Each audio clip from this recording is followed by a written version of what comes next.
no dey nsu anto okay but bibia tumi si bibia no nam na kwa yes nyankopon no no na ekye sampo nyankopon ampa okay it bit matter wa ha na kan say choba ya dey choba be mami choba heavy do choba na to and dey possible pa nsu to dey possible ebetumi na otieti na brebro so ase ya krado say nyame aduma in 12 days e kotoba bibia kama yes krado dey Bambo Ghana for isuban political parties otieti bibia kama utie mpanifo IGP no Bambo ko no de omukasa mu oma ye krado utie electoral commission omukasa mu a bibia ye krado utie political parties nso a onso aye krado na utie yanso aye wachire na yanso aye krado ba de yan krado ye no de wo se ye hye no so ene say aba ne ye kwa akoto unhia sa ode pesel bi be hye wo ho unhia sa ode sekan be hye wo ho efi se bufuo de eba bibia tumisi it is a sanya maniama ni ho a ubu befu ba woni awu nti de ye ka kire ye nyina ye ho ne say aba ne ye kwa akoto okwa timodie obi amfoni so wo ho obi a party asansode nso bo ho enti manefo ni so ena numbers no so unim de odi kan de otoso mienu miensa ne nan ya de kosi independent say mo de abo be kwa akoto abo de koto wo epa mo acho enye me na me say sa na ya ebinu mo ye enfa bibia na mo ka chom se mo nye sa na obewi akira ba ye kwa akoto no afi na wo da nsanwam nti mo mi enhya no so nti se wo bisa me a bidase da mo na ja me ne ha mo ase o se no o se abo na say ade e wo hodada no mo de babu okototo ha kototo e de wo hodada ode eno no ode asala by this time so be ko na buo dam den dia na buo no ma twro o man hene buo ni ana enti o man asem bisa ne say abambofo aye krado isi aye krado amanyokuo na aye krado wo mo pese ento abamam aye krado no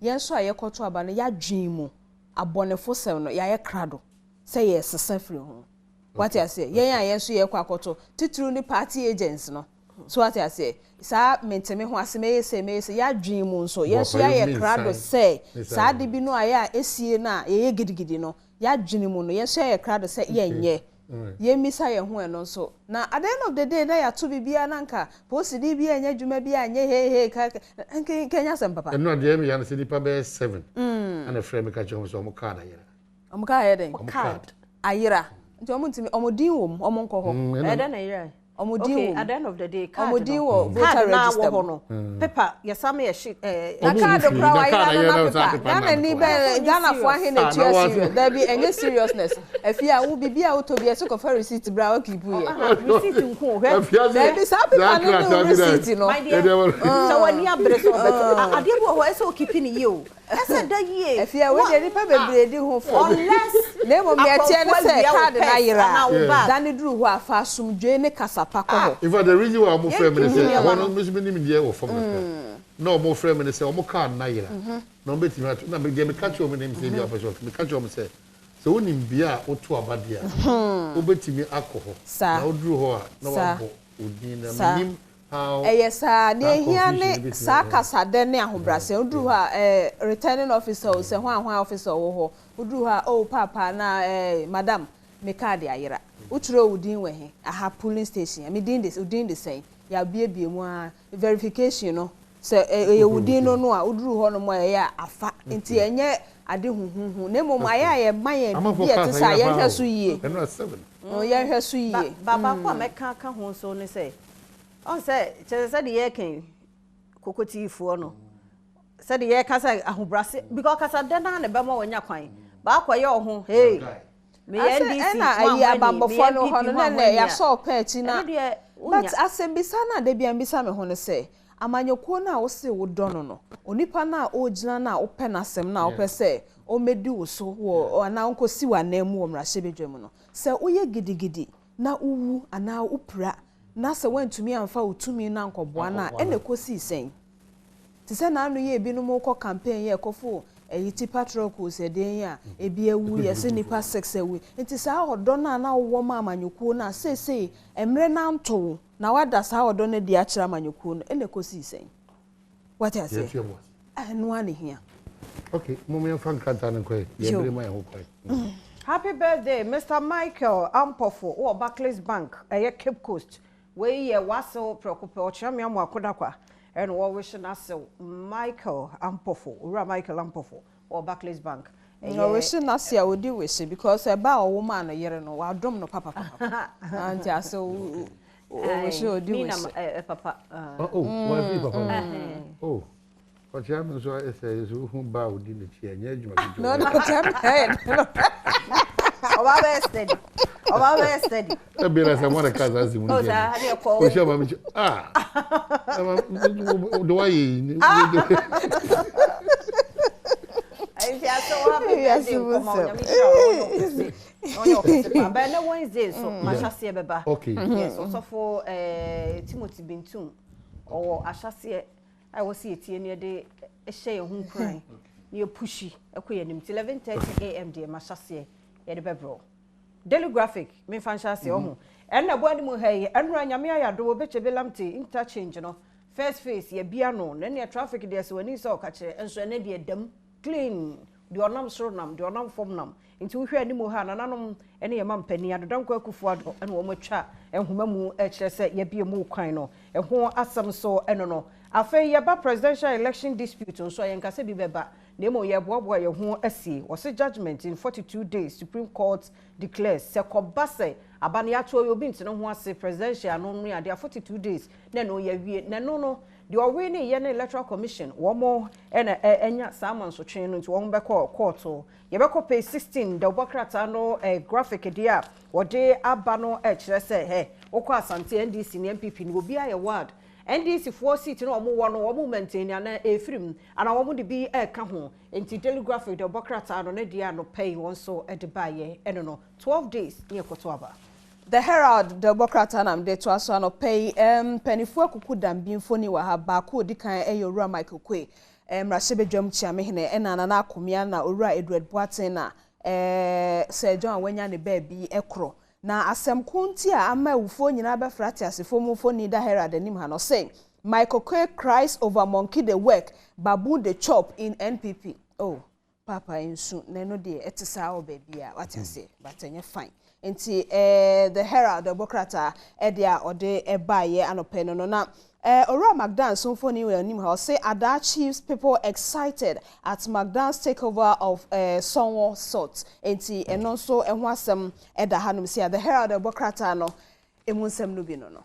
The Bokrata ne say we are not in bed with government. Jimensa tells critics and wasem any also no mami Jimensa commissioner oda Electoral Commissioner no nimfoni na bo ani mo hai mampani adodan kwa Akufo-Addo so ekura microphone ogina ka mu kasa e de no work was say God will expose Mahama on December 7th Akufo-Addo ne dia wonso dia bani o mampani sa da chronicle ani mo ha na some say 5 interchanges in 4 years I deserve 4 more na no was say 4 more no dia mo ho ama ho nti mo ntu no boom aha ti chronicle do Bokrata no ndie no afei NDC Frank Atuni kanema mpani John Dramani Mahama was Mahama worried over delay in constructing Boga Boko Road achedodo abadia na wo ye yentam na yama wo bo Boko ene Boga ekwan no yama wo no ho nto won chronicle ono so edia no pay wo de ebaye eno no. The Ghanaian Times at the Mame Jane Mensa Enfoni Abeto Hanum say EC boss. Now say publication of voters register details. We are mandated by law. Enti sa microphone samu via wedi baby a wote den EC di beto abonten no. Ena o kire mu se mrama won ho kwan se obeye sa de no se de bi kaseti ase wode won ho sam aba beto abonten free no kire se nye boapa no mu na mra kwan so e ma ne ho kwan ena isi no e de yes a adwuma no na ba konso wa hanum se president na great first phase of Obetebi Lamte interchange project nti eno so enura ya hwefo enim sem dada ho nsem kwan ne de efemum ne mum se na etri ha Ghanaian Times no na no cycle honum na ejato mu no and say Odona market traders begin registration for government financial support. Secu no kra wo de chodi na fia say yentokwa o. Eno pa na dia dia sa masfrog for ko we. E da na yentokwa sa na yentokwa because enipa boni ni. Obi bi anhye. Wo so akogina ho. Dia ne dia hye ne stores da miensa. Na o ha na adwen. Ada na nipa te sa. Ya dufu de pasa. Wo so akogina mu. Na ya really dia wo boni pa sa na confusion afa. Ya me ejai. ye ni no kura me ho e de asem ni okay nti yesi ombasa si edwa na ehye ye foforo nyame adom ochena ena ebe hye ase ayo ni we de ntam so na fe aya cables na omo ya no so mo si dwa no foforo ya twe fi ha ya twe ye nyai mampani se wo ye electrical yi ni nyina foforo because a che ene bi nso ye illegal nim na oyi ni nyina de mampani ye no se bia ye wie na afi na nso benya baabi wo ho a enkotwetwe visa baabi no moma ye nya de ye na Ghana na ye nya ye de ya ehyi ye on sa wo no wajapade ko wo jetie be ye 20,000 na abai be ma loan 1,000 ho na be hu se wa ya ban ya na wa ya wo ho e mo ni anwa mi wa ni ma ahyi so ti ya me ni na ho ba ma ye hu fa so wo jetie 10,000 abai be boa na abai bro 1,000 enti wa ye wo ho ana se why why nti mum ye ni no kra me ye ho wo de mum pese me kasa wo de mo ye yes me yo sa da me se mum tuas na baby okofa free me kasa me kasa e de jabe to ma okay enti ni ku se di guard ye de awie ho eno na wa hai wo se Mahama hasn't changed, he still has nothing to offer. President Akufo-Addo was Mahama de otia no tie omo ni mo ho abro enkoto ma no we election ti bibia to me si eno ho asam obi chibelam te interchange phase 1 na ya commission no eno so ewo animu ha sei the new crusading guide the bokrata cameraman wa ha na ni sana ne susu awo so oba nti de edu so no me enkofa Adom TV Badwam kase no emro no see about the mama me watching me akwa do ba Adom TV Badwam kase so ene wuko anopen samasie na braso some de bro sa Adom TV kase en some no de obetie wo mu bi ni EC chair se wonne MPP aban eni twaka bi adwuma no a en wo ye entiemu nsam no ye de bebramo adwura sache adwuma se baba to mu ntawantawa wo mu di makotene ne pani bi akasa e de afa ho ye de bebro second lady so e de na probo akopiem e wo ni odi bia se zongo ama wode sama hodo ato woni me no ene sembi na no pay me de bro sa Adom TV Badwam kase oko Facebook a ela da ro mene wogina mu pa de den wode ato ho live inti share comment na fe wa like enso de aka ho me din afia ama nkwa tamaklo nyabre ne tie nsam no so de nchiremu no etie komisa ya wona na sha abato ho nsam so wo my Ghana mu jimensa se no kura bia nim de enipa bi ekekafa Electoral Commission ehun se wo mo ne aban ye ti so hwibo mu papa nti niema bi betimi asisi wa abato no mo se no kura bi anim wo mo ye wo ma dwuma pepepe se de mra no esie Adom TV kase eto so. At what point can the EC rig an election is the question I'd like to know, even if the president was your father. There's no, I mean, throughout this chain, it is so transparent.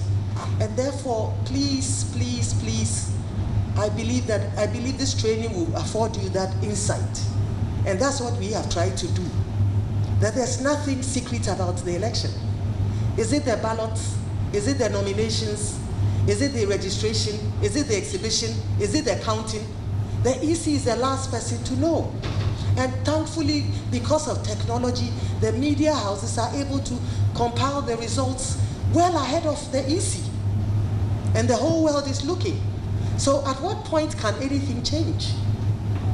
And so please, let's be mindful when our politicians come to muddy the waters when they try to cause unrest, because they would leave us.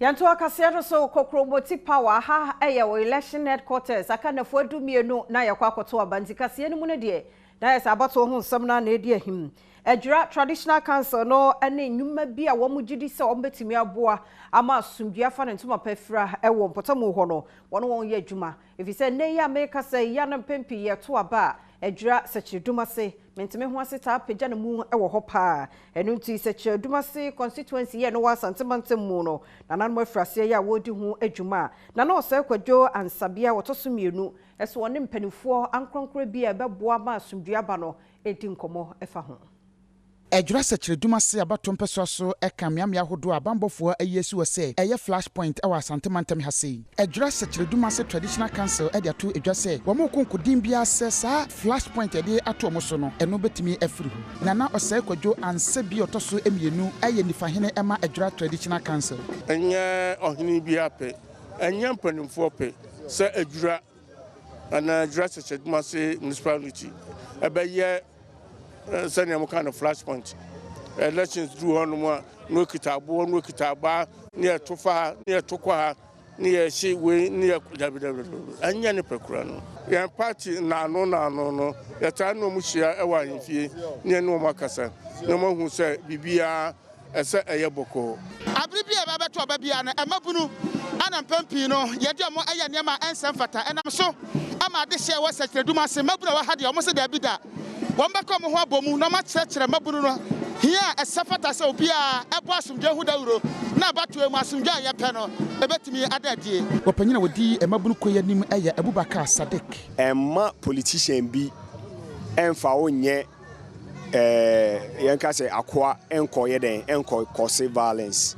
Say politician no, a castle be Yusua, they be they also Busan and they say, Neba.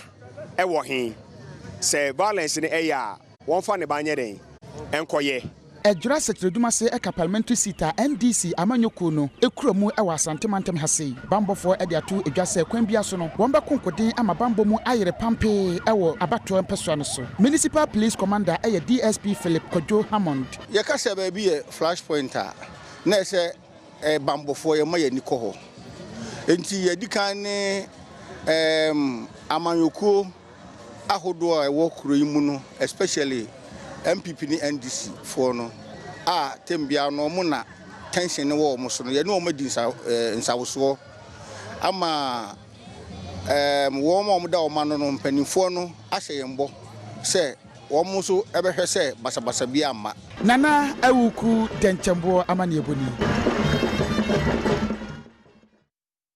So na second lady Samira Bawumia so de na proba kopiemo woni odubia se eya santimante mo ne zongo communities na di nkobo adese na ode to wani mo se wonto aba no bum e ma do dan kwa kufu ado na MPP amanyokuo no if you said de na na ahase no e wo se wo sa to aso na owie wo chemu ani ma bebre na ben yati so yi eye nti so mo sa ma ne tumi ni biemu a obeto aso adom kase edeba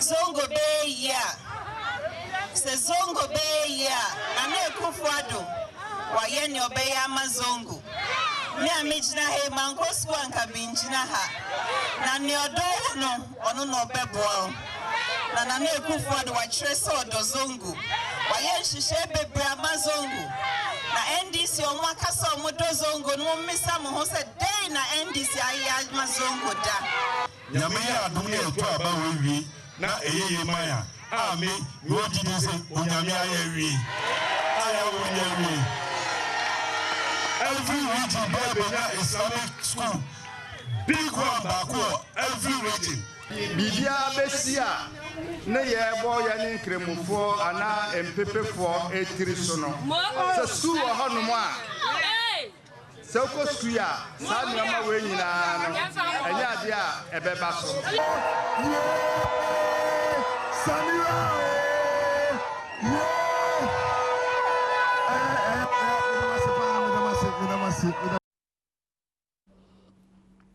Yanko NDC amanyokuo no so emue Tachiman South na NDC candidate awojina Ora Christopher Bayere na wono so ahyebo ye mu odin sakia na Tachiman South na de seat no wo mo gini nyina na wo mo genso a dodo no wo mo de ka fie abato no ho running mate de ma NDC amanyokuo Professor Jane na no poku adjuma na ko ho e na odin semi tu dwa kire mu se seat ne de afiwe no wo mo je e de free MPP amanyokuo no ensem Yabato afi abato na people both presidential and a parliamentary no na your tree MPP mo 10,000 votes I want to matter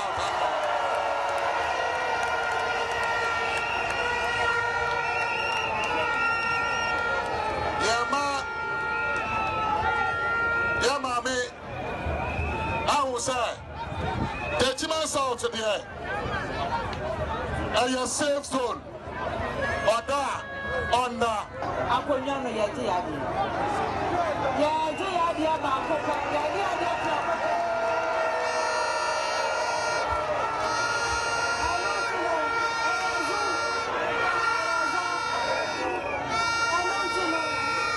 shiny.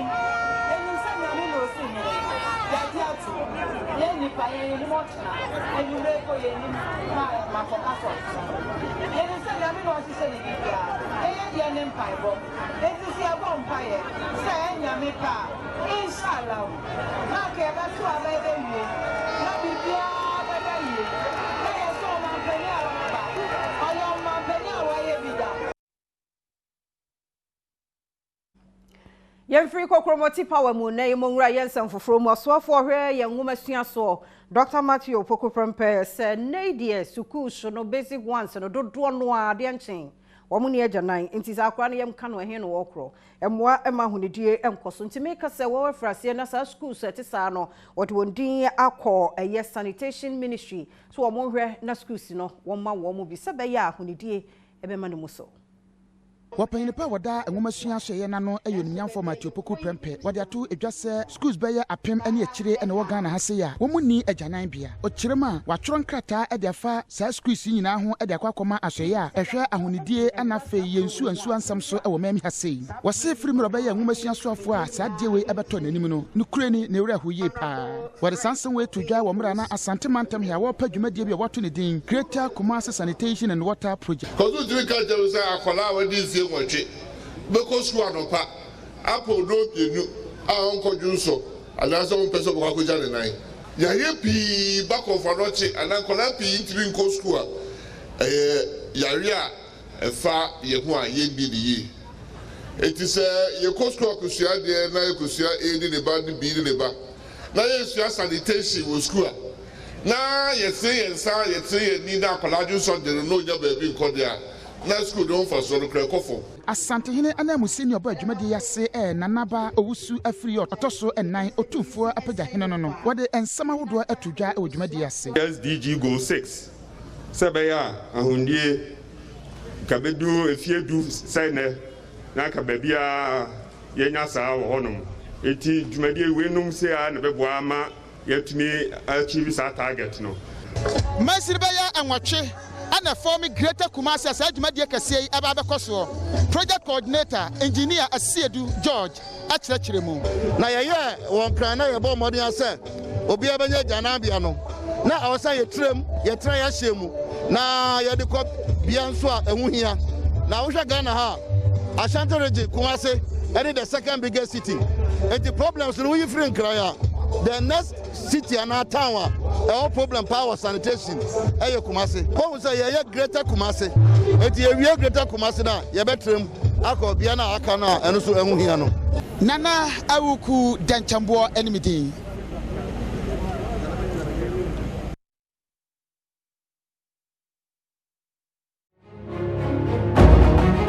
Afi mientintom ewo Ghana enkomom Ghana Premier League e na hwe tosom yensam de na so hwe minister na City a House of Football intimacy akensi ba ko kra nra ana mo mo first game week 2 ewo sana nema ACL ewo Ghana Premier League nim no Accra Sports Stadium mo the venue of attraction na okekwa ni chiri hwe sana Mexico so a no bia nim say House of Football first game de nka obia no wakra fie de da anka odi goals no bebri na 18 saba na so nra wo sha na ash good for ateka no ewo mdwumadi a wo mo egusu edinim hye no so ma say Kwame Obenda ako onya brace oposo atena ne mienu ewo sa case de ma Accra so football na so Ashanti Go Football Club Hans Kofi wono so poso atena ne ba ako ema ane wo hwe Hans Kofi akiri kwan dia na esem ya yese wono and the leading goal scorer ewo Ghana Premier League nim so far ewo sana nema ACL course so na coach Edward Niodum has a football etrene panyipa ne nkomodija after say oni as good about 2-2. And right away Imanonete tried to locate Daniel Barnier, but right from there it was Ashgold with Yawano coming in with his belter of a drive. That was explosive from Yawano. Yeah, it really was a fantastic strike and matched by a brilliant save by the goalkeeper as well. And as you saw there, his reaction was asking how they got him through the middle of the park without nobody putting in a challenge. Mohamed Al Hassan with this lovely pass flicked on by Barnier. Crossing came from Ovuka, but Obin Jr. unlucky, no power, and Dabu has no troubles. So it was a good cross, but a difficult one because the flight of the ball is not that high for you to jump and generate power. So watch Obin Jr. He had to actually come down a bit to reduce his height to generate the power. It's always difficult when you have to do that. You are not jumping to generate enough power. You're actually reducing your height to generate power. Difficult skill. Ashgold they came through with this one again with Yao Ano with his shot across. Again, well covered by goalkeeper Richard Atta. Yeah, Yao Ano looked exciting throughout the first 45 minutes. Seemed to be the best player for Ashgood. On this occasion there was a good cutback, but the goalkeeper also had read it perfectly. So this is where Ashgood lost it. Roland Amuzu gave this ball to Amos, who gave it away. Yeah. And Daniel Barnier did well to follow up. Some comical defending at this stage. It was a bad pass. And it's a gift to Obin Jr. It was a bad pass by the captain. But Barnier wasn't giving up on it. He was chasing and they put Amuzu in trouble. Tried to score, but once he deflected off the Ashgood defender, Enu, and fell into the path of the striker, Obin Jr., was never going to miss from that range. Never. Obin Jr. makes no mistake. Scores the first goal for the Phobians. And that goal seemed to have settled the Phobians. He had an opportunity for a second, raced into the Ashgood area, but the final product was very poor from the goal scorer. Absolutely, that was poor defending by Ashgood to begin with, but that was also a very poor miss there. The goalkeeper was off his line. He could have dinged the goalkeeper or perhaps set Patrick Razak through on goal to find the empty net. He missed that opportunity. That could have made it 2-0 by Hartlepool, but it's all to play for in the second 45 minutes. That's all to play for in the 45 minutes. Back from recess, the Phobians hanged on to that lead from Kojo Obin Jr.'s opener. So it was Ashgood who were chasing for the equalizer, and once Yawano popped up here, Hans Kofi was lurking and he got that equalizer for Ashanti Gold. Yeah, that was a lovely goal. When you take a look at the shape of the Accra Asova back line, all the 4 defenders were in good position, but just that one very good through ball that went through them, it was difficult for them to find the person. There you see it. So that one very good pass there is what did the trick for them. And by the time they were chasing, the man was always late. Hans Kofi always making himself available for the pass. And they took the risk from the back of the net, not without pain, but it's one that he would take. He had to take the risk. Yeah, he had to.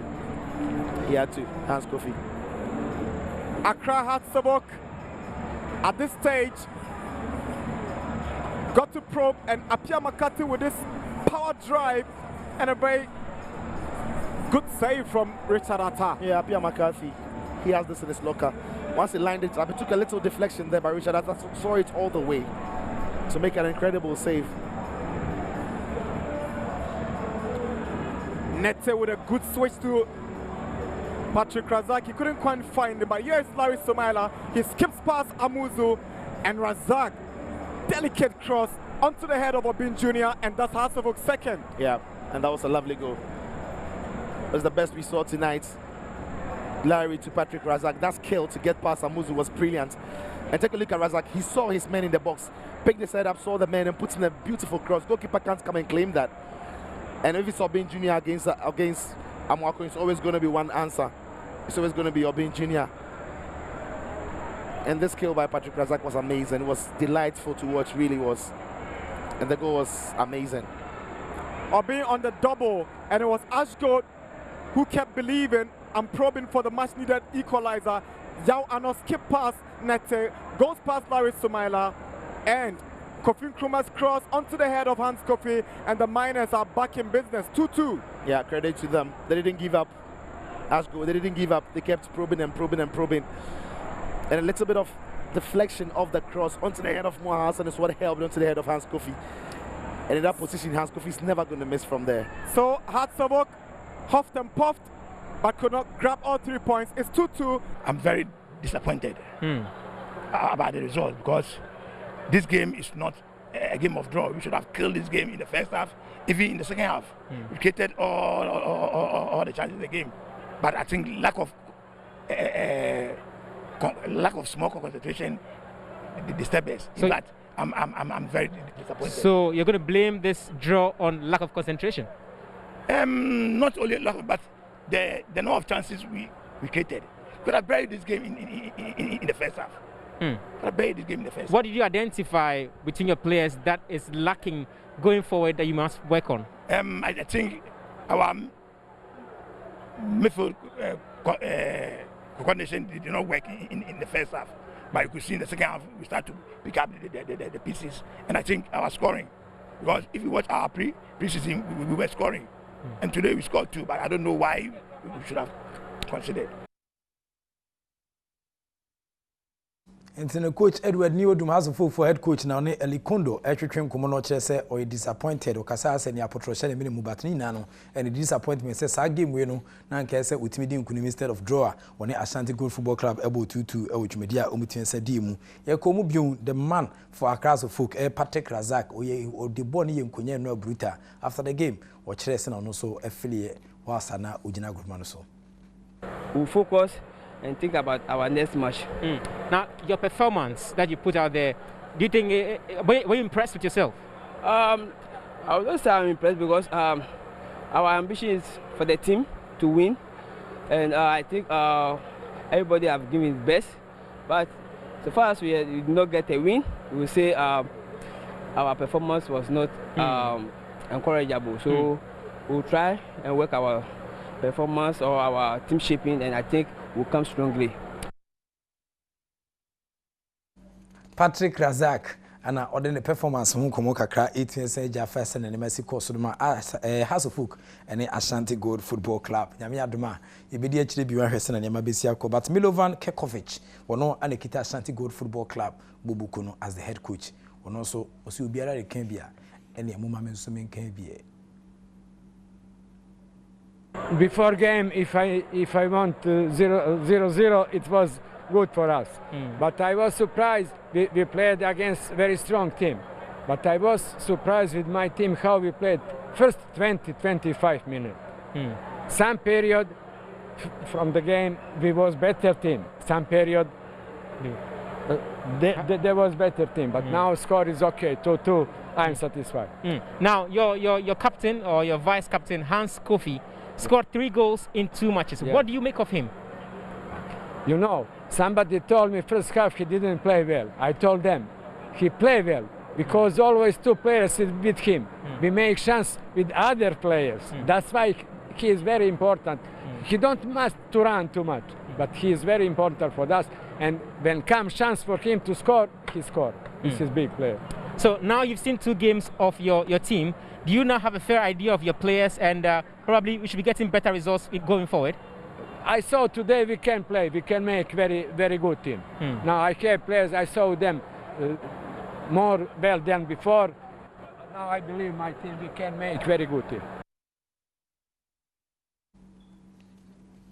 It's Milovan Kekovic, Ashanti Gold Football Club, head coach no Oluman Bugi, and also the Nkomo Eja and Fasana Yama Asia Corso, and Mna on a house of folk ever draw, El has full Fiena, Utimisam Panija Tony Kumum, a Chambunia, our entire. Yet is also crown a Sempa FM, maiden edition of the Community Sports Quiz, a Sempa FM Community Sports Quiz, Yamiadoma, Memeday, and a site medicus and between Sabaso between 10 and 12, and a site medicus and between Santof and Ohuma, there's about 16 communities, Ewan Krampuni and a money 18 such as Yenra, yet the ballot in 18 certain times, so Emma community be a who Nipa, one end bit in Saginum, now Omodic Sarquizi, 18 certain times, so Yamiadoma, a member I was Sempa FM, so now feels Adom TV, so a besan afan life.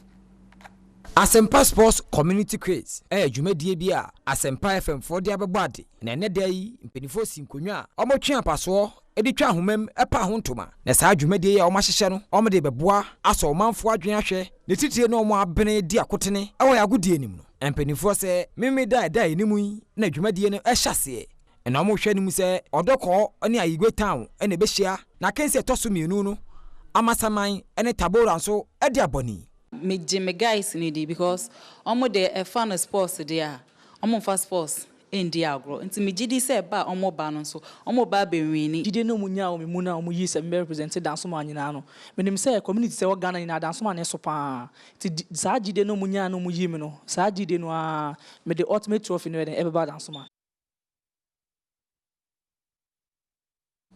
The Asempa FM Community Sports Quiz Jamiaduma Memedei ebe 10 to 12 ana dwumedin ebetian sabaso 16 communities ana komputia pam ho se wo mo eba be sa quiz ye be hwese na hye ne bisia ko ewo dwumedin but yeso kwa na soccer bet wo mo so edonate max edeman kofa wa adeso ene wini ba communities nim na soccer bet ye can sports bet papa ba ko itime sedi makotena wo mo so gino mo na so soccer bet fo so edwumedi a wo mo ediye no e kira semni coronavirus hit everyone. We're all taken aback. We actually didn't expect it, but when it came, The government, did their bit to ensure that nose masks and all of that were distributed. But we realized that a lot of communities, are still, yearning to have these covers, nose masks to, be able to protect themselves against the virus. So we decided to collaborate with corporate organizations to produce and deliver nose masks to underserved communities.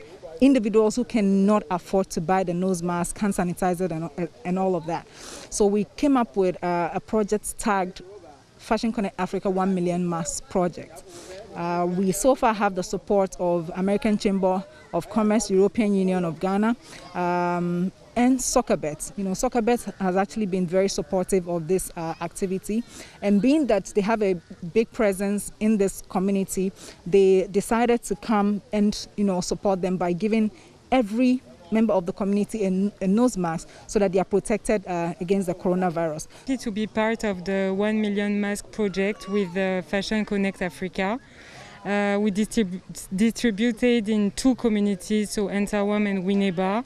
And in the next days, we will continue the distribution in 14 communities.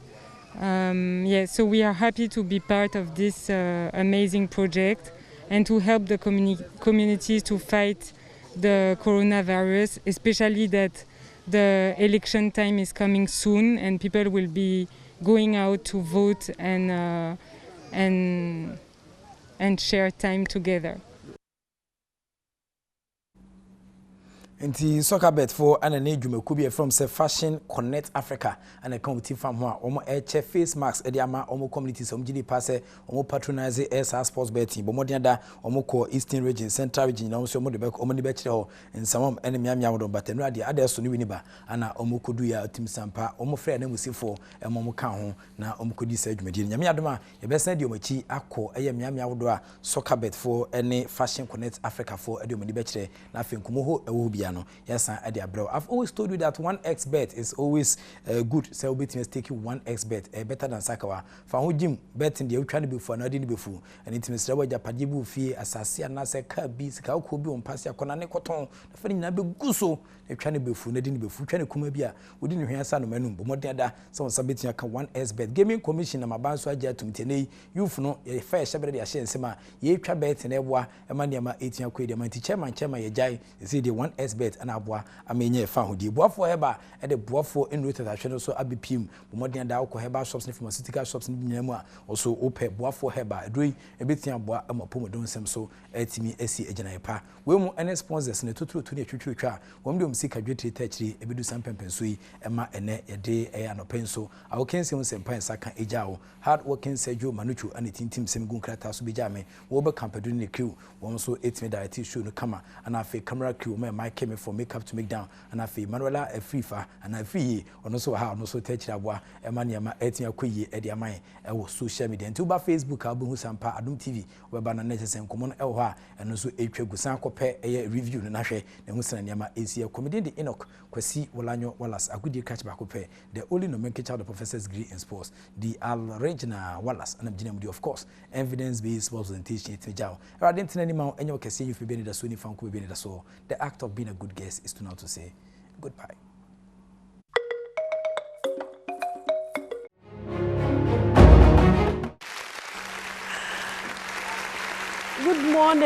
Good morning, Ghana 4 and Asha 4. And the pay me is a day I all quite time and here Irazi is in Como.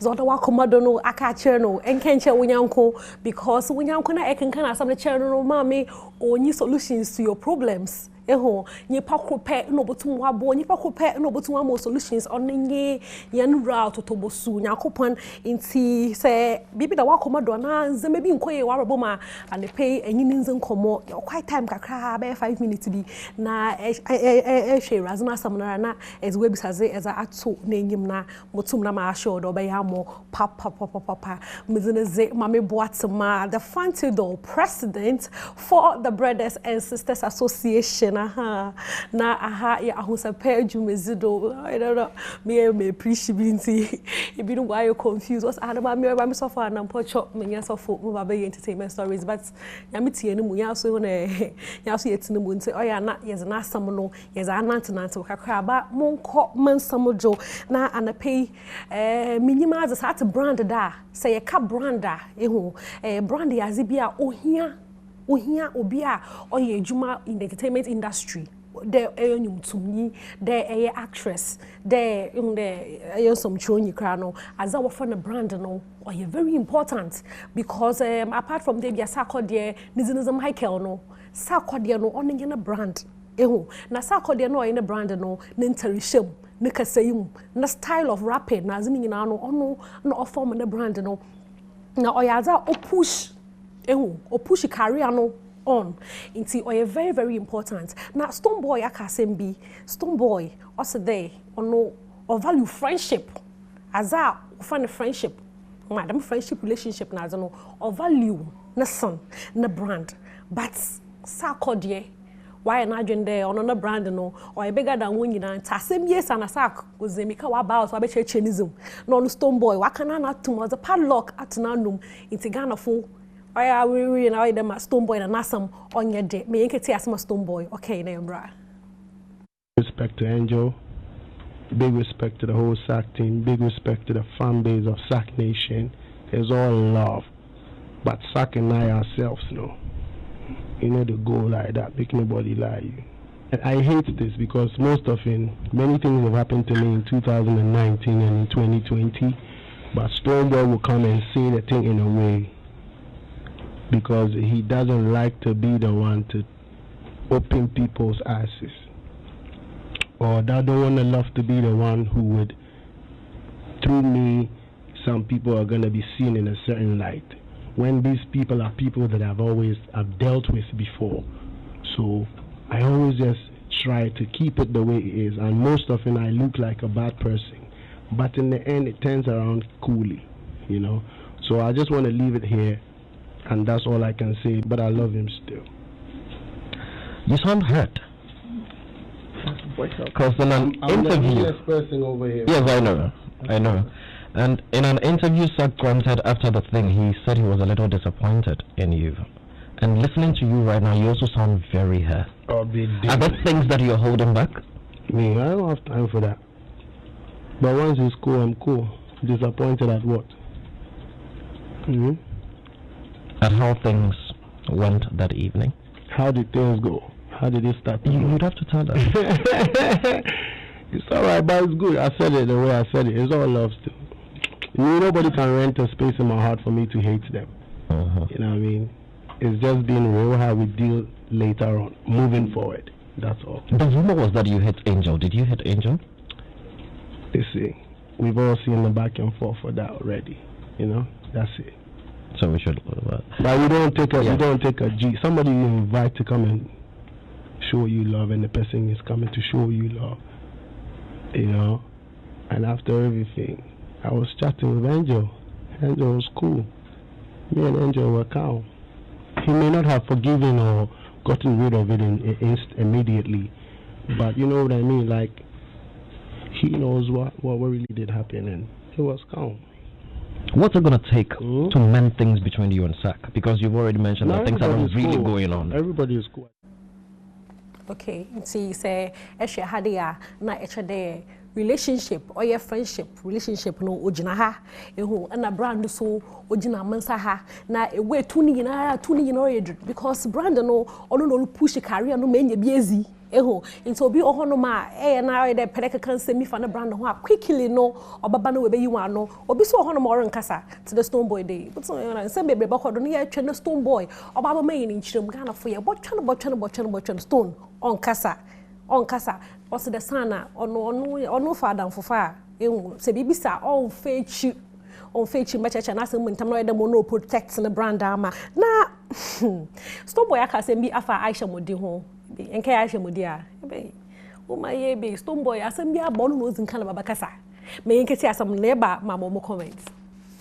Do not treat us as of official. Okay. Treat it as somebody respectable who has paid her dues and has been around and is around. Okay. Because she does actually know some things you and I don't know. But don't treat it as official Stoneware PRO or official AR. No. I see. Yeah. All right, so that's what I wanted to know. All right, so we are wrapping. Boy, I say, no, come again. As daddy, no, me I can them video no. Once yesterday say them video. Do not treat it as official. Okay. Treat it as somebody respectable who has paid her dues and has been around and is around. Okay. Because she does actually know some things you and I don't know. But don't treat it as official Stoneware PRO or official AR. No. I see. Yeah. All right, so that's what I wanted to know. All right, so we are wrapping.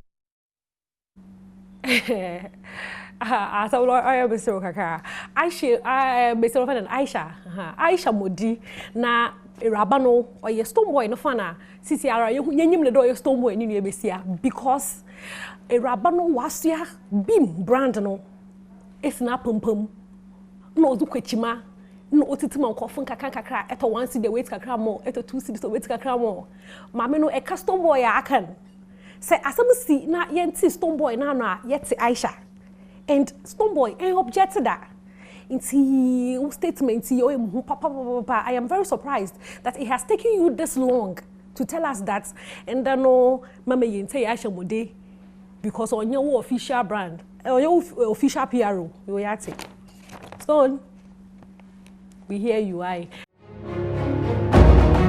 enti anope me de asumdwe emawache fisi asumdwe ne ho nto abono a ne ho kasa kire na ne nkyerɛkyerɛ no a ena ya hyase me catcher fiti Jordan sɛ efisa abre ya kosi sɛ openim abosome de tosonso kokromoti power no ebedi hin no de bia ebedi nkomo e de afa ya bato no ho nsɛm ti anope sɛ de asofo no e de asumdwe ho nsɛm atuyefo no mesome de asumdwe emawache baby bia wo hwɛ Adom TV bedwam dwumadie anope ye bedi nkomo ya sɛ bisa ne sɛ enti aso onyankopɔn yi a ye nyina ya som no yi a ye dɔ no yi na ne jamanyosem ho ana gidi sɛ me bisa asɛm yi obi nso wo baabi a wo bisa sɛ na diamond asɛm bɛ na no pɛ wo kan ai efiri sɛ ye nyina ya ginyankopɔn di ɛfa kɛseɛ na nipa fa kɛseɛ wo wiase ginyankopɔn di nanso wo mu a ginyankopɔn di no a wo mo som no kristofo de na menim a meka ho asɛm nim kramofo de na menim de aka no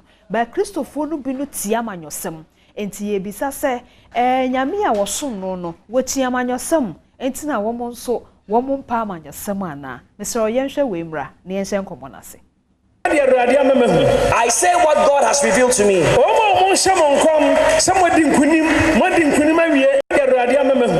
say what God has revealed to me.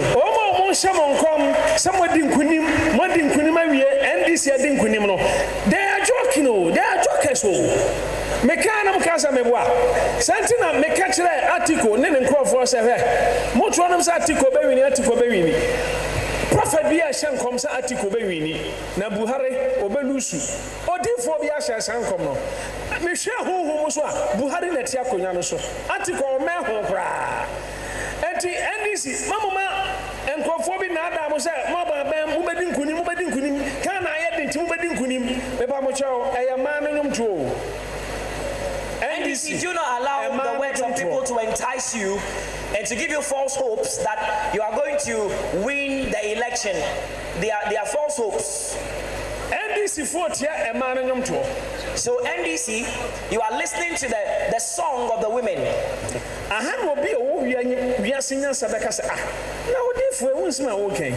What say MPP for say opposition party or strong NDC. Now somebody who has got worldly understanding will say that, man of God, what are you trying to say? You have already said that if MPP, they are not careful, they are going to lose the power. And if they lose the power, the most formidable opposition party is NDC. But let me say this to you. Mama, get me wrong. Do not get me wrong. MPP will lose the election in 2020. I have not said MPP will lose the election in 2020. They will win. They are going to win. But they have to work hard. Rather, they have to work hard.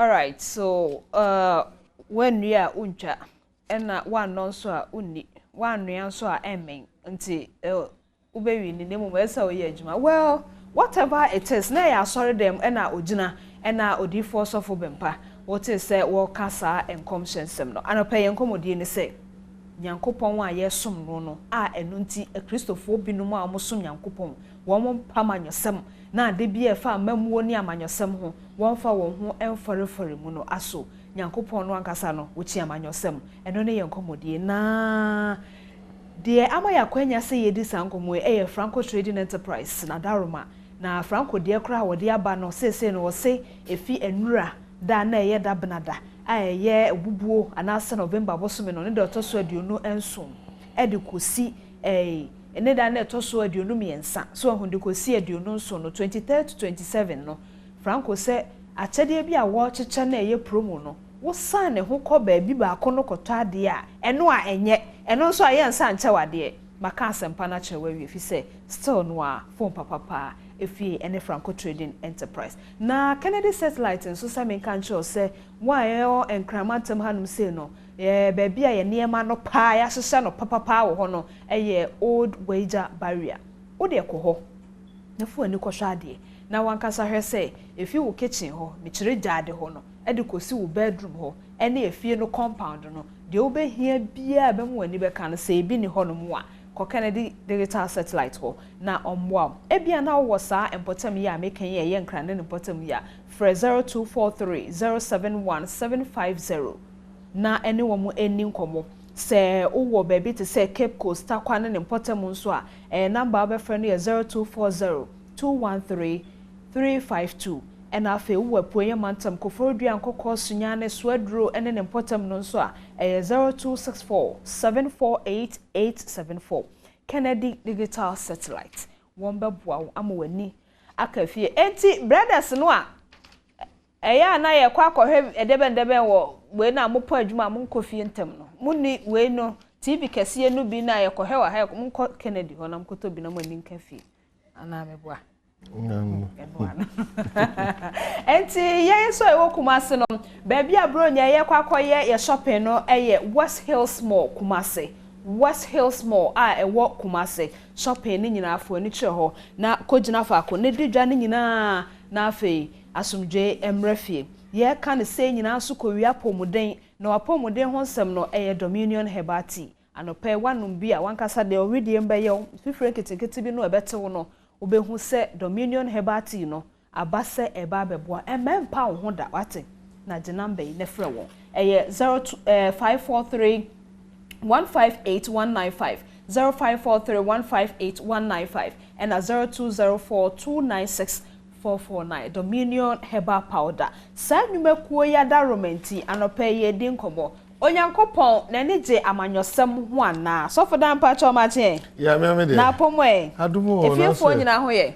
Amafo ha wo so ngusu frefro fine. Onsu nyame na mo so so vo kama kama. Edanyame ase. Edanyame ase. Nyankopon wo je amanyosem di. Na ne je ho oye bi. Nyankopon oye sovereign. Sovereign ase ne say. Oye odene ho Nyankopon. Odene ho. Odene ho. Ona obi anse wa ye nyame. Okay. Tini opebia na oye. Okay. Nti ohwe the sovereignty of God. Enumu na nipa kra ene amanyosem efa the sovereign nations. Amayira o. Nyame odene ho. Di odene ho no su se no sitie no. Ene se no ye na ade fa no. Eno na amanyosem ene anase kabima minka bia mamuosem no ehwe no determine say oman we be sovereign oman we so be de ne ho nti sa oman no de ne ho a efri sa ne hye we so ekosi hye we so no obi ntre obi hye. Wow, let you say de nyame tie no amanyosem kra ye hu no wo mo hwe nyame eno mo ye de Yesu ka se mo hwe me na mensuame no. Exactly. Nti nyame pa amanyosem. Nti wo say eye nia amanyosem no yo no. Okay. Ene be kire. E ho dia grek no. Yo. Nia amanyosem no ye no. Sekan wo we. Ye the operation. Obisu de kum nipa. Waka semu. Nti eye de woni nsem no. De ode ye no ene e kire. Wo hwe atresem a nipa oka onyame se onyamu yo de no ho obo nyame samra ne pa ye Nebukadnezar. Okay. But onye Christian. Ochire ni nyansa wie no. And before then po.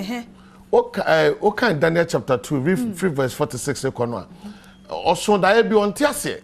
E no ko frɛ ohwe ase nkofo betuma cha so bi antimi ankyerɛ se e na Daniel be kyerɛ ase. O se Daniel onyankopɔn no oye nyame mu anyame. Okay. Ono preach this. Obi a Bible student bi be catch us Nebukadnezar e na preach nyankopɔn pass or den ho che obi a. But onye politician, onye Christian. Okay. He was a political ruler. Matthias. So what I say? Matthias. Osha nyame nkofo e kan mo asem nyina. Elisha no a politician. Because say okay 2 Kings chapter 4 aho. Mami bia no wo. Elisha, Elisha papa. Elisha beside say mami wo ha ho sa opese bi twa connection na. Min tontuma. Okay. Ohene anase min tontuma abi commander. And America say me yo omamba pa. Metimi mamu minima sade. Into Elisha no oye aligned to politics. Into I say oh person be ko asem chiro here na make catch him. Okay. Into Elisha role play person play between the nationals and the political authority. Into okoye ntem gina for so no catch what say. No politics no. Exactly. And I also obi to say even you only people they were directly nyaminkophobia they were directly involved in politics. Like a person like Daniel. Daniel ne reign or ye juma sume wa amanyo 3 different regimes. Nebuchadnezzar time no ho. Okay. Nebuchadnezzar banso times no ho. Okay. And a Darius times no ho. Into or ye juma wa amanyo semnu na sa amanyo semnu ejuma Daniel yen ene Christosom amaye da so. Into when oka amanyo semnu nyane ande na eye adwenkyere ene ni pantem gina empuntuo nhyehyeye me ade bia no ade a me define so be person ya amanyo sem yi a John 3:16 ene sendia John 3:16 kyere amanyo sa oh yeah very well onyankopon do ba kro na so yes ede ne ma ne kyere amanyo sovereign God ene yehunu mission and you the scope. Okay. Just na wo behunu John 3:16. Bia my na tie ho ase. Say onyankopon onyame twedi ampon oya sovereign. Kwanya ofa so buman the key is love. Okay. Omanyoni biara obetum John 3:16 aye adwuma yi no obewene. So na che say eno ne sa amanyoni no obetumi ado. Thank you. Donipa. Manipa hu hia manipa wa dwene nya odadwene hunisi na oni nipa betena hunisi na oni nipa bekasa hunisi na oni nipa benya kitawudi afa hunisi nipa kra expectation betimi am e ka chem say ye be ye we amamo ye guso enye mu de mo ha adwe da bi ye ntiti nipa sa okay enti o say odo nipa enti o ma nipa ne be ye den osome enti you see you who mission no modus operandi is service. Your friend, honorable minister of state. The word minister, they say, Brana Bede, never sumye.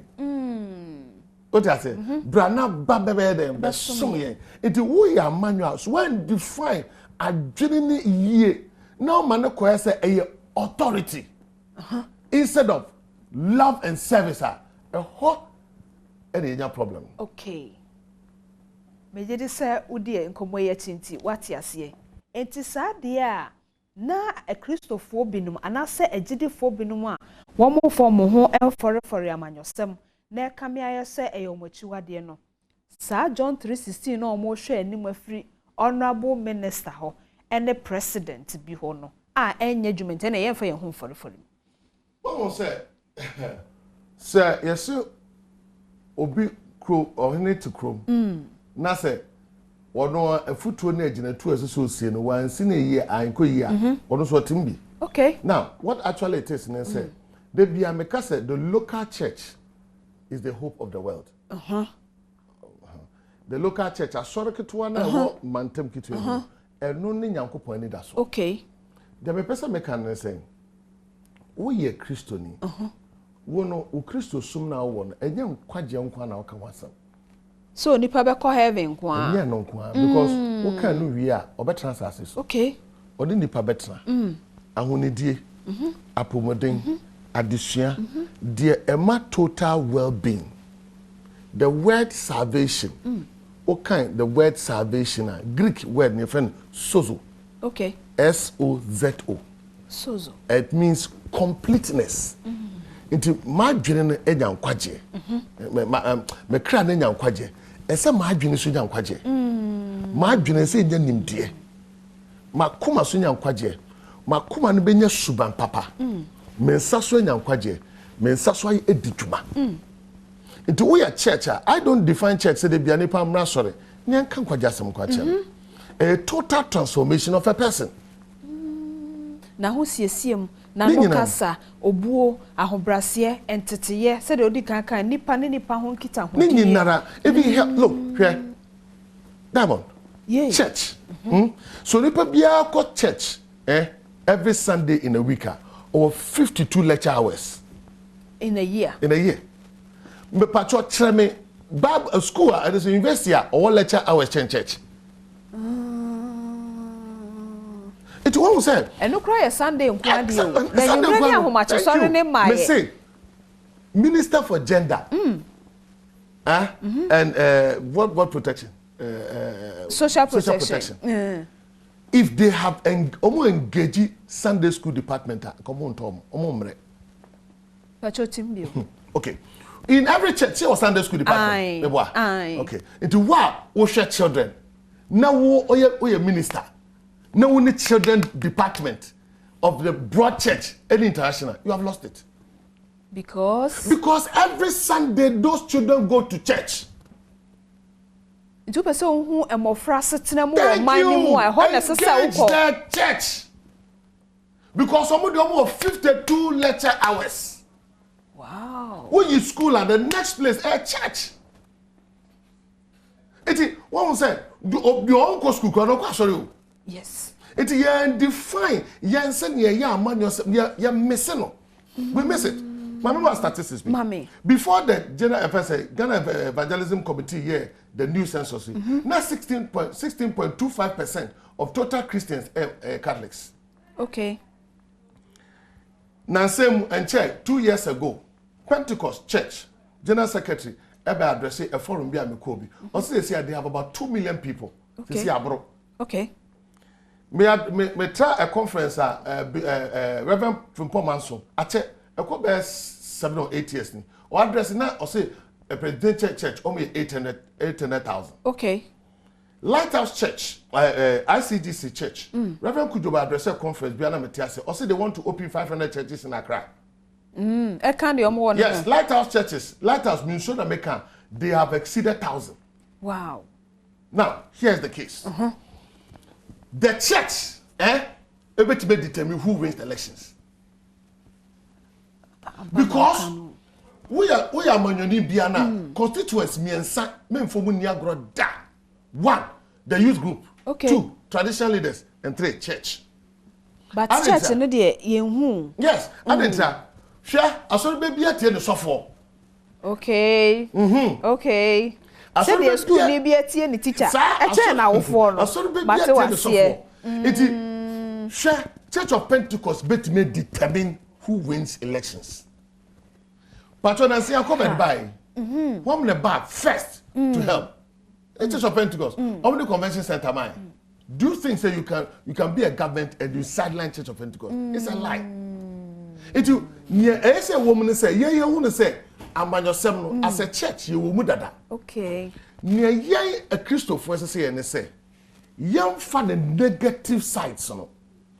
Near for the positive side of John 3:16. Na a kwambi beda one nyame afrawa kom na sum nipa mani penya so fa so. Na fan sakraye ebre nipa abrabo. Tiawa. Because a day minister ne da osono ejina homa se o besom enti ne yoni binu na ma a Christopher no bi inform ho enhyehyem fi se kamia ye se Ghana de na minim Ghana manyosem na minim onipa no ama na kwanya na wadi said di bre na fe di aka no anye na ada ebe ya tietia nti yemfa ye ho enhyem ba na wo ka bibi se ye fa nse gender ministry no a nti ye ko children service ahoro ne ye ko makaranta ahoro nso a ye boaboa nkola no na nka ye hu how potia efa enkola ehu you have answered it because one said yes no on said the key word is engagement. Okay. To ukofom. To who the ekoso of form. Ukofom. To ukofom wa. Me pacho say gender minister if I say children social protection. Yeah. So a church of Pentecost say church of Pentecost. Me who say mo doso. Me pa mucho anka pese me ne mo children ministry. Me pese anka mo pay for me no wusia. Obeka say debi. Debi da. Iti wo kra no aban ne mra kra ne hye ye wo man kwala. That is why you propagate them. Okay. Na waje omo so adwen kire. E kire bi say wo kọ cabinet meeting say me call Church of Pentecost. Omo nkwala number of 6. Me call Lighthouse. Omo nkwala number of 6. Me call offense ICGs. Omo nkwala number of 6. Na me call now the statistics na come out. Na who say sankwala no. Wa kete say omo say when no ya ebe bo nkwala mpuntu. Whatever. Enti eho na obehu se sa akola we kro ye janka na asori bi ate no ana we ya fa no sa akola we kra wonimade pa nso wonko school na ya high scholarship de be ma no enti nka aseye bi nso te se bia energy wono nso kofom edwom ho no kwan ya om cables no mo aye no galamsey tufo no ehefa kra na ye omutu no asase no munya ndom ye den no mo ye se ne kofi ha ne ko wie nsuo nim ne ye kofom a na nka no ni amanyosem no enti saa na enkoba no na emom ye gina simpie so a mesie janaya mamo 2 years na janaya ma na kromafo no te ho na omo wi no nkwanche ni nram because honorable say mesie janaya ma na omo ye de say kro no won nkwanche binti ama omo timi nye odo no mo akasa omo nye mo ho bi so omo hu se omo ka ho. Yes, apart from that, one say community bia one the potentials. Me say say yeah Otama West. Okay. And honorable Michel onya Otama West ya ahen Carlos Ahenkra. Okay. Oba sorry. Jo. And you ko 8 churches oba form. Jo. Oba form honorable Carlos Ahenkra ba form. E bayen to everybody's level. Okay. Some person be team. Ebra na wo pempi no ana ene nyina ene nyina yes ene black up na pacho machi enti we are manyoni na so wa masa na me na ehia wa nipa ne kosa de we den e wo ditim diamond Samimit Otama West mo aje kodwa minim ehwa ho okay what you say okay minim ohawa members ne ewo one of the conferences one of the studies am here and say a church asore no kwan be ne betimi aboa ne solve community ne problems eno ye asore ne nso adwuma asede it is a one yes but no ye wo asore de a wo ka ho ase me feel say se ano sa na esa asore ne dwene asore bia yes sa na me dwene say asore me wo aje kuju promised land e die na me dwene say me ye de aboa ma community nso tumpo so enye ni na esika o dabi ni menya na esika ya dwenkere ene ebia wo bede wo betu anamo ba ko mienu bi bo se be ma ade ne beboa me pa cho se wo ye church na wo ma community no hunu se church bi e wo kwashibu na obo ya David manager on pa the Lost Pentecostal Church wonim omo hunu se nkwala na mo betiri okwala na mo sa omo ko evangelism nkofo kwa ma sore no so okay yanya de bi ye pe teacher fo na nkwala na mo na betiri na ye boabo mo na ye kyerɛ o de okay the church o ma de na no mo ti school man nkwala yes kasam okay no mo kyerɛ o ma de awo fan drum say sorry me good o omo hwe ma no ya de ho bɛkɔ church na ehunu say problem our community no say eye nkwala mo na betiri the day na ye de abo won yem pa de sua de bi yeah me one of the things I may say any kwan say oba evening service service keke oba fa oba no bra na ye teacher for mo aso anu omo mu akwala no no nye no homework okay enti ye bo ye nkomo twetwe ne po no ye bo ne po say wo ye Christo ni anasa wo som bim na wo say me de amanyosem de me som no yetia, it means say you are not helping. You are not helping the decision making processes of the country. It's an say wadwin chere bit me aboa. Okay. Wadwin chere bit me aboa. Nti men ka say baby bia nu ababo aka say ye nchira manjo. In fact, Bible say ya kandi for ye mom pai kra ma wo. Okay, yedi enkomo na wie. Enti from baby asofo dan ehye enkomo twetwe na se de kofa Daniel so ne Nebukadnezar no e de be wie se asore no so wo chefa se muso be ye mu fam de no ama wate ho ase se wo osom bim se ye kremosom ana se Christopher osom ana se abosomsom na se uti amanosem a omwo ama oman ni mpuntuo enkoso ba jo se sa ne ndo e da se ya bin sham and also sofo dan be bubu communion na maye ejidi se wa amubom na emum wa mene no boko akoto omu a oni Yesu ato nsa didi wo de be ye adwuma sofo dan nya minshal ne ne sofo dan ko twetwe na ye de asi na emum mesre otwen me ba sisia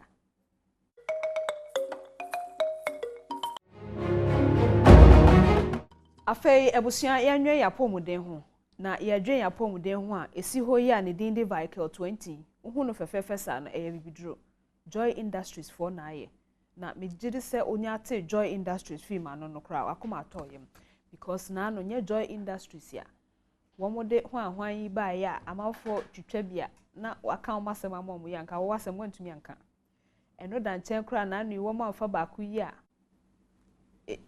pam honam kankan ya nka okra nka untumi nkodi pemsa atase enti so mo de vehicle 20 nso aba na te se esese onye mugidie prekopa ensese ye kasa bebre kura ha ye ho but eye dan ya bia na ene kura ni dan ya ede dikan a water vehicle 20 ho asemunti ese etumi echire mu owo ahen wa ha ena donyo enso wa ha pamto mama kwaba Diamond ya jewo so wo ye chemist ma ye hu ade kun wo mu ansa na enye mugidie senti esese ye nom koyemu na ekoye dan ma ye me da say newo vehicle 20 mutietia yankasa tropical plants. Okay. What they say, your temperate plant or your tropical plant. Enti bibibem ho dua ndua kan kwaye mu ndua ene yakwa kofa ene dey vehicle 20. De bia meka say ahoden anas enkwa e wo kwaye mu. Okay. So borura kwaye now what the knowledge of selecting good plants to make good herbal medicine. And no ye dey see am ye dey vehicle 20. What can some enkwa wo kwaye because enuro ne haban wo nuam ne nua so papa wo kwaye mu what can some enti tiame diamond what can some I mean that's bomb some what basically vehicle 20 aye immune system support okay aye dey abadwaman so na ebe me say edroway ebi eso mada wow so what menka edroway the whole world we asimu because senka ebi o we asimu enka sabe yarebo ni bayi enka anti say America nipa say na ewu China nipa say na ewu Italy nipa say na ewu omu nibi they say we no no any mobroni system na any mobibini system ebu obia wow enti we aba ama bibi mamu ha Ghana ha aba eboaye enti vehicle 20 just say one no wona wo say wo de yare no abodompem awo so a just say one no vehicle 20 okay owo ahe e champion ti hoi nipa nim no o man ya ye wo mu enye kuro ya ye wo mu yo man ya ye wo mu enti so no kura wo de na nim jejeje vehicle 20 no na onim ne entia o man he de nti na ye kan ho ne ye no vehicle 20 vehicle 20 si aba bi ya kwadru no bi se nipa do na ye hunu ni ntia basi ye kasa ho ye kasa ho so okay and now me no kasa fi be se na otwemi ensanas be na otwemi enu ba be si enne adansidi a yate wo yasum fa vehicle 20 efa nipa wo se diabetes na me wo me sha se no vehicle 20 ma jai insulin wo se prostate na e ha me sha se no vehicle 20 wo se media na jai na nya vehicle 20 me nim se menstrual pain ha ma bibiri organ ha sa awofo yesre mo based on ne yate enti no ye mama you an wanya 12 years and above wo ba asha se me ma breu ye hwehwe vehicle 20 emfa mo ye wo vehicle 20 ho ne se na djuma ye soronko okay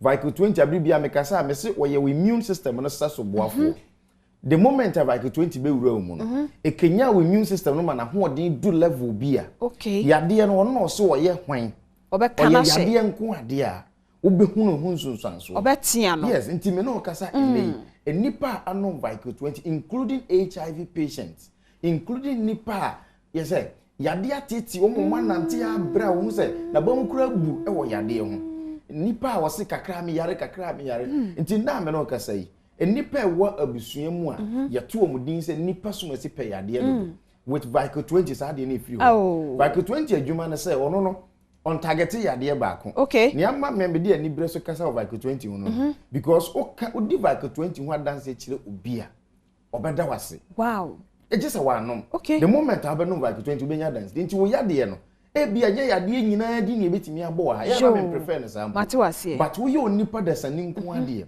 ade bi a friend say infection ade bi a friend say bacteria a friend say virus and as a germ bibi e be ko nipa bi ma ya aboa a wo ma nipa yare no ono Vico 20 a wo how to try okay enti no bo se obi mama bi friend wo se ni ko to dwe aswele no wa ye ya ohun baby efiri but o sha se no Vico 20 na the hospitals are what they are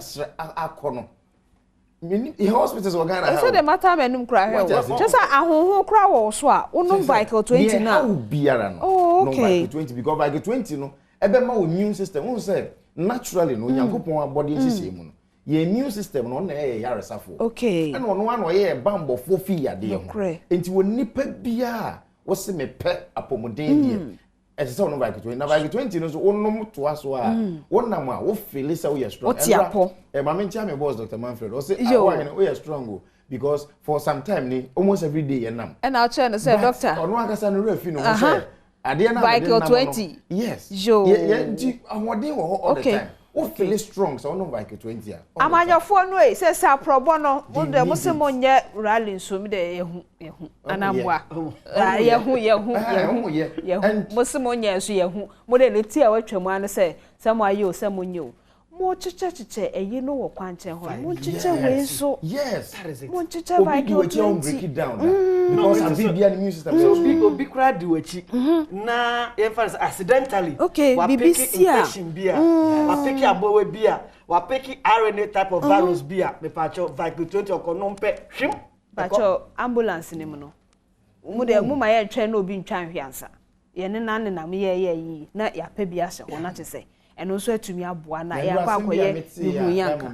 wote den eminu bi frame no so ya je ne maami ato hospital na doctor no ka kire ne say o say joy daddy for aye do fufuru we nkoto 4 bottles emre no wow. And I was so happy because we no fa ho ne yade a ha no we your immune system okay okay kenya no that one be ka kire me yes immune system a complex network of cells and proteins that defends the body against infections. School babadie uko school babadie sanity infections underline infection be say bacteria infections fungal infections protozoa infections parasites and I say worms suddenly infection kwa say yare no infections na de bankwa dia Vico 20 now tropical diseases infectious diseases and nothing no be no Vico 20 pe no say asam yari A B C because yari A B C now is based on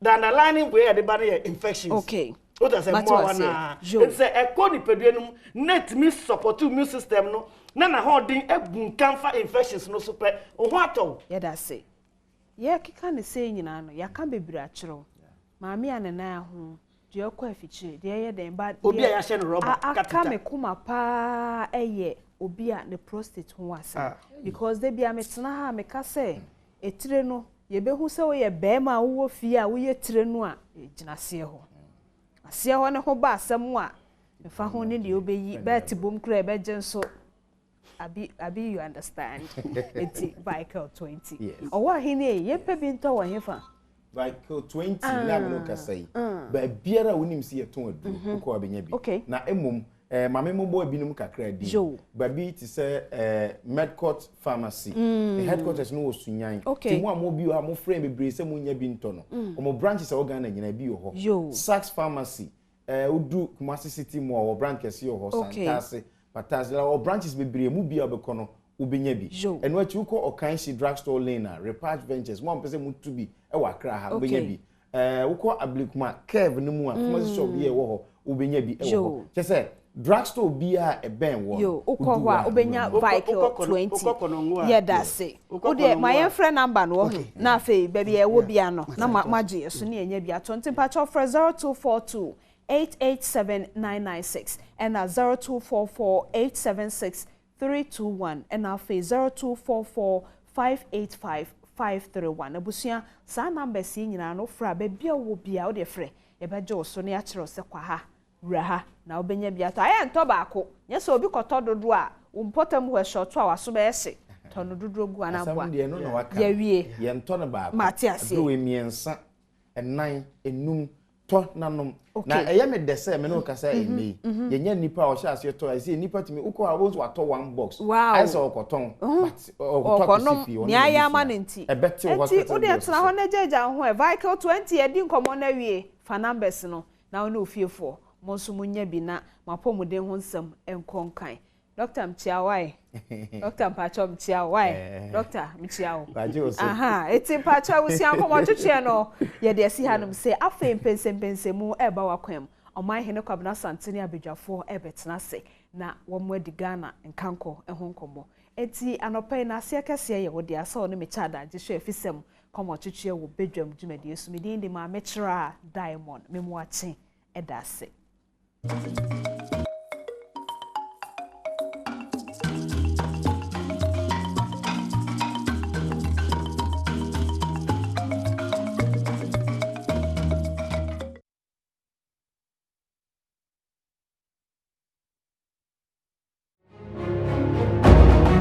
Well, that's how bad we na say 20 common so.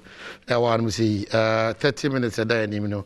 Yedi and come make house honorable Dwansare Atnas Sanshona Minia Kofi Ame, our national communications team member for the MPP show Atnase. Kofi Akwaba, how Akwaba?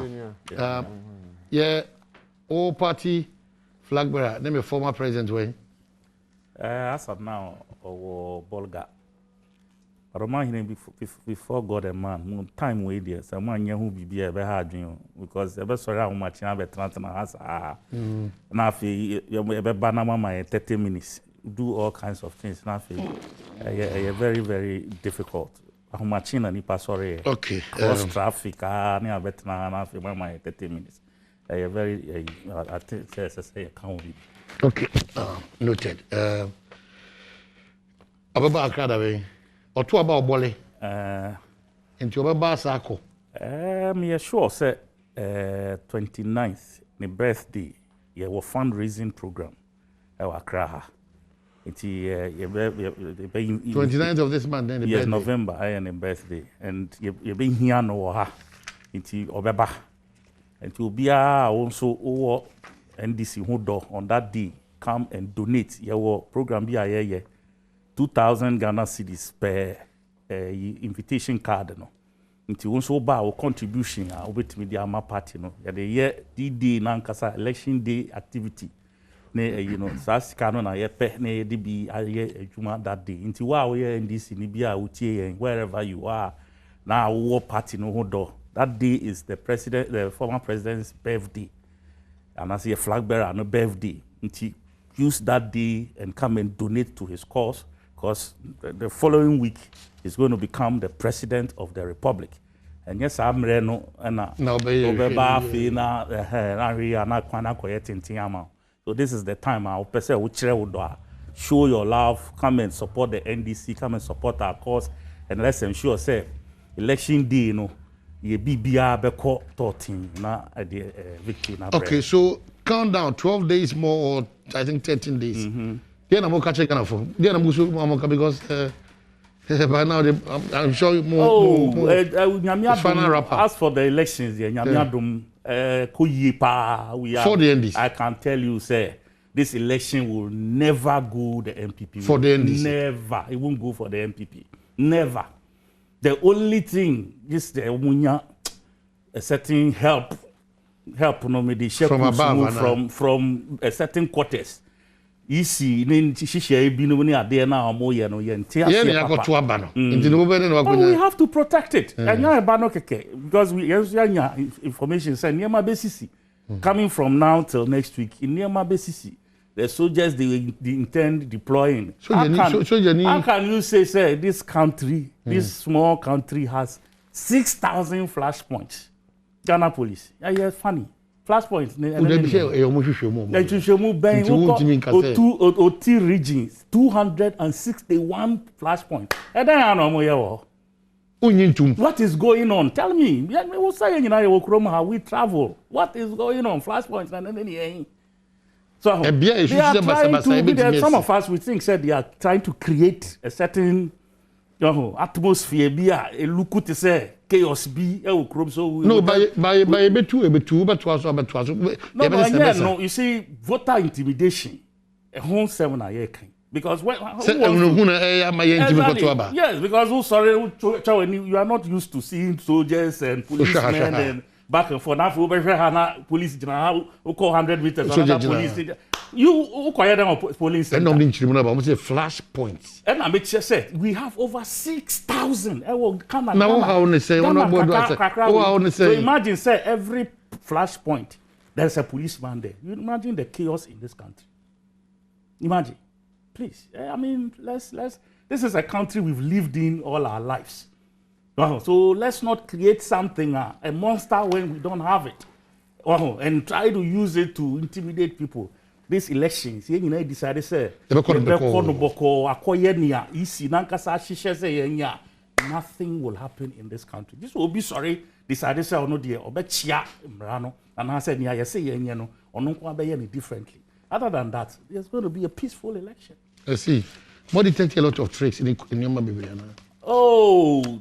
Tricks there mean to me because of course I'm not afraid that the or demonstrate say o kwa krata na e ma no you careful obekono ya e see na ma no ogia emiemu prekope nkosa aya ogia hwehwe krata no e ba ko na mienu na ye dia ma ono o kire we nyina se ye nyesi desa etimi de farms etimi krata no farms mienu ma oh say mistakes. I mean, we say be ball mind gamer. What if me now who knew one? So we fan say back. Do you understand? Me wale be ya Tom Printy back when we trade that dance. I 42 now.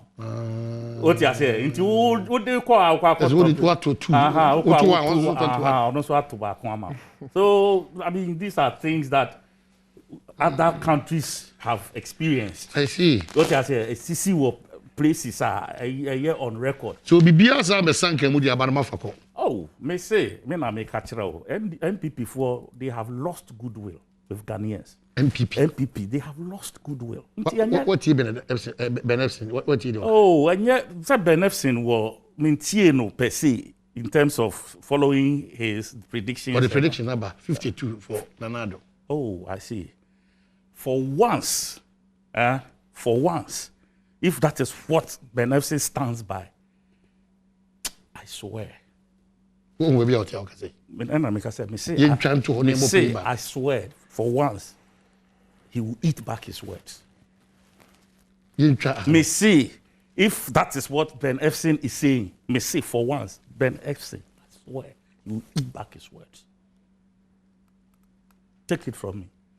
He will eat back his words. The 52 point there and there. May say he will eat back his words. Mark my words. This election is a done deal. It's for the NDC. Because a done deal, not it will involve a lot of work. Do you understand? But baby, I'm not doing it. This is a government that we've given all to. Do you understand? And now we hear the president in some of the places he went. Oh, Muntu Mame, and I'm an opponent and all that. Please tell us what you have done for the country. You say, infrastructure, you want no, I could try interchange you and Rade. Can I say, well, was it a half interchange? You could try to as well. One district, you see, very soon we are going to demonstrate to Ghanaians. We are going to show Ghanaians the first batch of free SHS beneficiaries from 2015. Free SHS at this school level. From we show them to a cashless society, digitization. You see, this project you are talking about, Dr. Baumi, tell me. Digital house who said then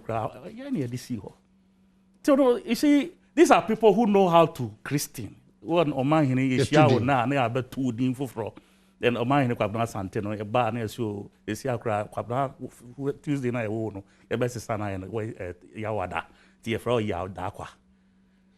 You understand? That is what they know how to do. Okay, I'm sure, sir, the other day we sat here, we all know where the money came from. Whose idea, who conceptualized it, and so on and so forth. We all know. It's pre-projects. Omona and project I've done it. Junso, Akoko, yes, Junso, they are struggling, looking for things to commission all over the place. The president and the whole Accra Okoe, we have got apart from a half project, I half a year commission. Half. That better be your commission. Johnson abo akoko. We yet he said you decided say you your projects are in my constituency alone. You do more for the flag. For conscious assembly, honorable Badwam, over fresh here. You can be in us. Yeah, Badwam, who go found one answer. Wapacho, Wapacho said, Omonivin Casanama, party microphone, because but at the same time, the records are there. What I say, our names will be in a plaque of gold in Adenta. Oh, please. In Suonkwa, you decor Adenta, just water alone. It's one huge a year. A best city with the people for a very long time to come. Okay. You understand? Mete on catch Samson ahi. Kwabena minta kando na Peter kwachiaka. Mete on catch. Mini say moko she board ni dwabo so ni amenfi. E na mo beze mbaba kra bi. To we enti monka before elections. Kovi. Edward say complete done deal, even though they will still work needs to be done. But MPP don't go there. I remind me that near Kwenye, as I'm paid here, I share with opinion in frustration. But I think it's a platform we soon. A miracle may be credited to me. I can't say. Na minchia a year washeful. Na minchia party ma. I need you my swan. Amoye abwa amananado dankwe kufado. Sebi was saying in fear na I can in fear or the bay your man penny. Na minfa Kwenye sunchia a year Secretary 1. General Secretary of MPP or Ashanti Region, Sampai, Michen and Anope. But your young community. When you are penny a drasary can say, be never here said or see a church. Mammy shall see free baby or the way. Also, on TSS, man penny, Nanado Danko Kufado, a commission the first phase of Obechebi Mewa. Half project. But in 2016, one of their most flagship programs, a circle interchange, they commissioned the first phase. In fact, University of Ghana Medical Center, they commissioned it when it wasn't even operational. Yen obian ye juma wo. Ton dia ye wie. Mami jumping na membrane first part no so. Elections way 2020 elections. And just like any other elections in this country, they are based on issues. The ubetimiya ye as a government. And no na Ghana for ebehwe so ato abama. In 2016, Ghana for share John Dramani Mahama sabi a memoir na nya kono. A memoir yeda esumu infie 9. Na sabi obi a oton aiso takra ho kire no, baba ho kire no, sa memoir ni na Ghana for hu ye na omo hwe ye e na omo to abati ano. A memoir omampani ene na pamfo ene omo oso omo ni adwuma agitu mprekope. Se eba omani sika sem ne ntotie ne nchechire ye dia se bi omo nhu so omo nhu ano enti enko abrofo no the Bretton Woods institution na se bi omo ma ye policy credibility eba se de ye chichire omani ebuma ya omo ma ye mu anuonyam ene sa owura ni ye ka no wasem so person oba you. So the elections were based on the fact that he performed abysmally. He was incompetent.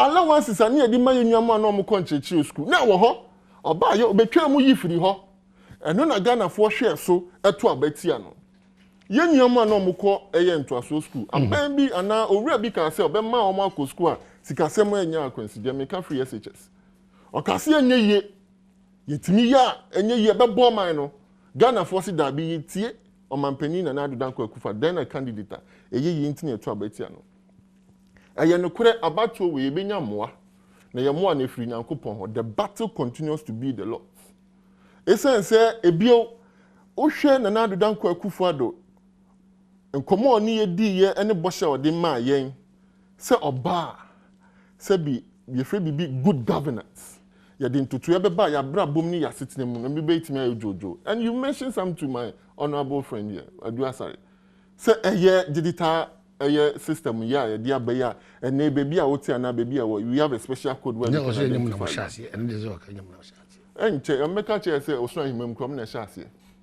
dia kika ko idie and you almost free SHS som na shasi papa kure ya ka kire ye say free SHS no eboman ye as recent as 2018 I see you 2 billion credit because free SHS a bomb no opportunity kana on face can no show what I say opening me so kase na me wa me di me chro into so chro de ebio e ba jina han en class ade wadara mo betos me emre no so yeta kasa se me say former president Senka o sika 2 billion ka fan ko she free SHS mu anka wode be ya de fofo o say ye ntro dey important no kan o say dey important no kan me sase na organization o ka o Cape Coast say o ye ndi ene na maka na maka se wo video no ndi na o ka say you see omahene me no somebody like I told you earlier on 2016 2015 the whole not about 10,000 students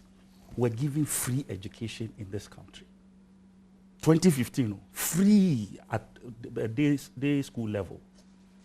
How can such a person not be interested in free SHS? Okay. How is that possible? So 2015. No, so share video no, it's not about video. We are talking about what is on the ground. No, I thought that you had an interpretation to what the former president has said because they be a video me shake as a honor card. What I have a feeling that probably he said it in a contest. But honor Katisi said 2 billion and come in for free. So I'm suspecting that there could be a follower. Why don't we look for that? Yeah, that's what I'm saying. You see, coming from I thought that probably from where I know the things I know. We thought to say the free whatever free SHS must be done progressively. Yeah, that has been your approach. Exactly. It's a NCC school. Yen training teachers, yen upgrading on more level. Yen fan yen good school then I mean provide textbooks. And then yen kick out. Okay. Amahine. Enti ebio abatuo we no based on Bosha mpenifo mienu omudi ahye ni do betimi edisu. Na Nadu Dankwa Akufo Addo oba no. O se hu be hia se ye change the structure of the economy. Se bi de bia no ye ebi akoko ni exporting in each raw state. Ebia abrobe obekọ egumu aho na om de abegu kwan won gise obi abeto bi ansa na omanya bibia koma no nti o se dey one district one factory ba na se nyoma we nyina ye process ene wo kọ wamko takrade between takrade and secondary wo kọ takrade polytechnic and polytechnic universities and my friend ohon na wamko siwa se bi process koko man. So clearly these elections will be based on the fact say Nana Dankwa Akufo Addo commitment or yemaga or Ghana for koy what this will come. On the issue of the elections, no, any the supposed intimidation, for me, NDC attempts indeed to borrow the words of Aduasare Honorable, say, Omuketi a monster, a storm in a teacup, because no more shots here. Also 6,000 flashpoints. Quite outrageous. Ghana for even before a year and a year din komo ye voter registration ye be true din ama ye dia ko abato homanim ye nwema ndisi forecast dabi emye mo kan kase bia se intimidate omo ye di soldier fo akogu omo stronghold say meni say omo register ni ade and they tell me say look at the numbers compared to the previous years. We are talking about 17 million voters in our voter register. And yet they were saying at that time, say we were intimidating them. So I am pointing to you, say Ghana for be Pia Bontia Kotoba. The reason why they on this tangent, Omudin Komoni say, Omunim say, Ghana for do dona be poor babontin, abe to abana manana do danko kufa do boom boom. Esan in my power yinti. Omo person who protecting the progress we have made. We want to consolidate on our gains as a people. That is why Ghanaians will come out in their numbers and vote. And no musro, that is why they are putting fear in the people. So, I don't know, you did soldier for qua, you did police for qua. Adabrako, any dear one. So, Miss Soriano Panami Jare. Now me come me polling station a word and suma. Now me kotwa Abama honorable as lo usu ekufwa. Many police ni wo twaka bi. Amu dos ndo da. Ehu kakra be chime. Etwa me ni a pose ni me fa ha pose ni me fisi ha. Ehu kakra be ba me. Ghana. Ya soldier bemu for 11 years o. Ya tina soldier bemu for 11 years o in this country. Ya to abasa so ehu say the Robert do say kan ehunahuna bi presence bi e di ku bi. No one ehunahuna no. Omahini one ehunahuna and I mean the fact is the fact that supports my argument. So let's look at the voter register now. Any higher than the previous one. And even areas where Omo propound say and as Omo Jane say you intimidate you. Look at the numbers compared to the previous years. So where is the intimidation? And I'm pointing to you and to Honorable say Omo tactics because Omo need message. Their candidates, their flag bearer, their leader, only credibility because on one hand, Oshabo Ontimin so now Sabe can be before. That is why somebody who vowed and indeed went ahead and canceled the allowances. He's back again and said that your Bob maintaining. Somebody who never believed in the free SHS. Today he's saying, somebody who believes in the free SHS. But the approach, your approach was different from his approach. No, he said, but that's for the record. He said the implementation of the free SHS is a whimsical, a desperate attempt. But that is true. Well, we won the votes. That is true. And we implemented it. Is it whimsical? Whimsical. It's whimsical. That's why people are. Papa, only credibility. O man penny John Dramani Mahama. Esa say one meria mabunu bisa ne say apani ma yadwuma nye. Na ye ho kire ye. Ya ko eyesu ya pon ye wie ye wantete ye wonimdia ye betimi a contribute to the socio-economic development of this country. Please help us with the job. Also onyim konya. For that matter, he will not be able to give them jobs. Indeed, this same man, just recently, about a few months ago, said we do not govern a country with freebies. But today, yetnahi, Openye Drasari actually say, Obama freebies. Obeti check or see your freebie primary health care or the Bema Yakwa. Or see your Nyanum said you almost call a year point the first semester, no obeti you have. And if you so Chimpe. Clearly, this is a candidate sabi onye decisive. Yehu baby ojina. And I na me dream di bi na person me bisa say minim say we very we are business minded. Would you hire somebody who is divided in terms of any decisions? Who doesn't know so pay A and not pay B? Would you ever hire such a person? And I think you don't need to answer the question. I'll answer for you. The answer is no. You will not hire such a person because Bia sabi na dream edini tanta. Sana Ghana for yen san fa John Dramani Mahama and Sam Babio. Essence a ballot paper no so no. Free SHS was so. The same ballot paper no so. Doom so betimi asaba say ko for John Dramani Mahama Babio. So again, it is clear. Say elections we Ghana for ayo madwin. Meka na no na wotina ya ma opani bia Hami Joseph Hami Yamin. Ebetina kra nka no to bet omo ko bet. Some bet we near battle. In fact, me near penny koko ani doho. National TV say no omo comfortable lead. Enti enya me wama so penny Edward sorry say they will win the elections. Okay, what would you say? Me personally, the minimum say on the 7th of December 2020. I believe in what Ghanaians can do because they vote on issues. And those issues are say bread and butter. And I think by and large, yetimi are committed to the promises we made. Okay, no worries. Yeah, credibility. We perceive what credibility as yet. Obi osi oyo.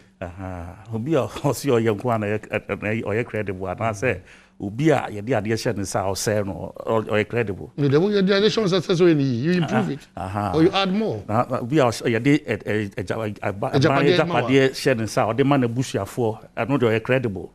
Or they call ye a Japan.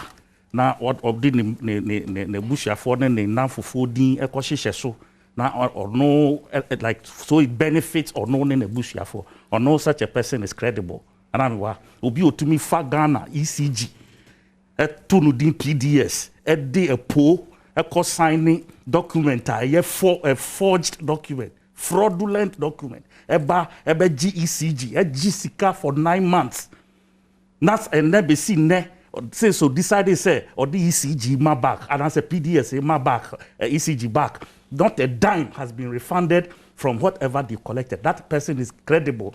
A person who a friend saying what the 140 billion now you be said then near my potting to me this askan yeah now toilets and latrines and they pointed to vice president here whole conference then displayed toilets and latrines to Ghanaians. Also, my toilets 109. And 140 billion a toilet in it. I don't know. One from my jumping. Me see, that is what the man came and showed to us. But you know 140 billion. We are not Please, talking about. Are you asking me? Me see, if you have me see, but the tracker they show latrine. Yeah, I'm not talking about tracker. They showed pictures of the things they did. What am I say? Tracker, no, they are numbers. You will weigh 17, you will weigh 204, you will weigh say what this count. That is what the tracker has to show. But where he had pictures and video to show to us, he showed us toilets. And I went, I saw my toilet in 109. 109,000. This is a credible, so-called credible president. A president who can use 68 million Ghana cedis. Sorry. 68 million Ghana cedis. They bought about $12 million. And they took one for 9 months. I play no Ghana plane. I walk private planes. No. It's me too. Or mine be the president. The catch was yes, man paying share or the two coin. And yes, share I bet me at the affair. By whose standard? Name back to me the two coin or no, they want to me for two coin. Name back to me the two coin called Tran London. That plane is Sitamax. So. Or no, they want to be fun too quiet. Because they knew what they were up to. What I say, go find Russian, you can say plane with Russian pilots, and or no, and then in the bush no government official. And I said, a state official. Who be saying? Go and check, and you ask yourself, what will bring such a person? Then everybody team obey too quiet. Or no in the bush they were playing him. No minister, no deputy minister, no police, no soldier. That is how they travel. That is how can they use their friends private aircraft. Yes, because do you understand? This is incredible. Go and do your investigation. But who shut down Betungum?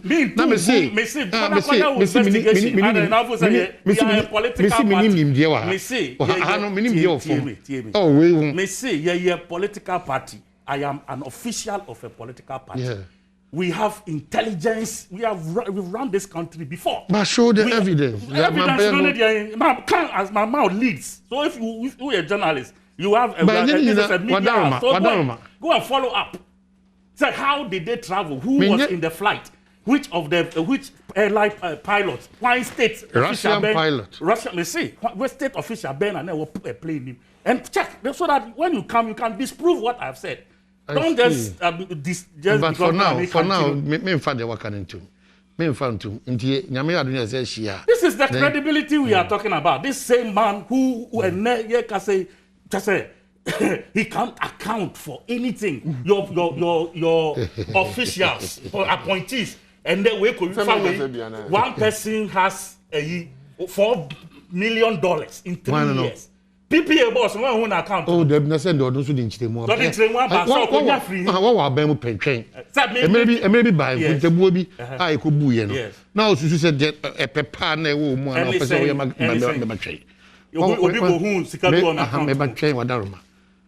Emile bi buy. Ghana for binimu de nsem bi fa ho. Me ba twen. We na hwehwemu no what you ono kasa wo. Ono se say. You say wo a bank statement kire say you have so much money in your account. It is remove ben. Okay. Uba abamu yesu sika wo account mu ye 100 and something thousand. Now say $4 million ene, $15 million Ghana cedis ene, £1.5 million or say euro ene. Onya kron for we den. I see. You this can be free. But in free preoccupation. No, free. This can be free. In free preoccupation. This can be free. We can check from your genesis. Because in free preoccupation. Debbie. Masa, where a pure crime. Ghana had this answer waited. And this is the president we are talking so credible. We just have for you know say I'm on free of charge and they have voices to come and talk. 2014. Now you setting up committee. You name the course you talk be aboarding Chamene Borni at the day. Committee no opening out na hobby. I'm say me here there. Obi and friends all your control. Into what are you saying? We all know what happened. What there. happened? What? It means so. Okasa no manimbra for. Yakaso obi edisca. What is here? Tell me. Yakaso obi edisca. Omanisi kan yesisa koye party wo hono. Why they call you party? Yakaso obi for. You talk by heart. Because you don't have facts. The reason why sir don't talk by heart. OD any allegation any so na wa allege so we call investigate no. It's because I'm need message. I'm need asem papa bia ka kire o man. I don't think I frivolous allegation. What has here? And you know, some from already me person Ghana for tie na mo botugu. In fact, I'm need ka kire. What can manifesto na do dan kwa Akufo-Addo. Wa kire mu pefe. Say na me ya dom na mo sa de eye tumi ni mani bi wa. And they mu nyam forget it. Ghanaians will be very okay. 750 million a year. What are you saying? I mean, I say, my good friend Ibrahim Mahama, I understand that another big venture is coming. Gold business, good. Gold business is coming.